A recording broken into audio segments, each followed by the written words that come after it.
कोल्हापुरातील रंकाळा तलावात सांडपाणी मिसळून होणारं तलावाचं प्रदूषण रोखण्यासाठी महापालिका प्रशासन श्याम हाऊसिंग सोसायटी नाल्यावर बंधारा घालून त्या ठिकाणी सांडपाणी प्रक्रिया केंद्र सुरू करण्याचा प्रयत्न सुरू आहे। असा प्रस्ताव करून राज्य सरकारच्या अमृत 2 योजनेतून मंजूर करून घेण्यात येणार आहे, असं मंगळवारी अधिकाऱ्यांनी सांगितलंय।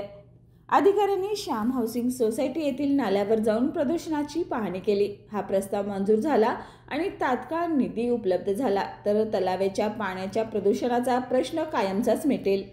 श्याम हाऊसिंग सोसायटी येथील नाल्यातील बहुतांशी वेळा बंधारा ओसळून वाहत असतो, तेव्हा मैल मिश्रित सांडपाणी थेट तलावात मिसळते। ते रोखण्यासाठी प्रक्रिया केंद्र उभारण्याचं नियोजन आहे।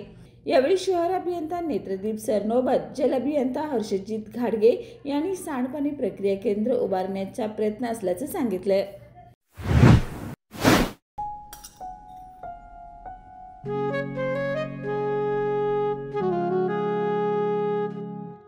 बाबा, आज येताना बासुंदी घेऊन या ना। अगं, कालच आपण आईचा वाढदिवस होता म्हणून आणली होती ना। ऐकलं, गोकुळची बासुंदी पुन्हा खावीशी वाटतेय। खरं सांगू, मलाही खावीशी वाटतेय।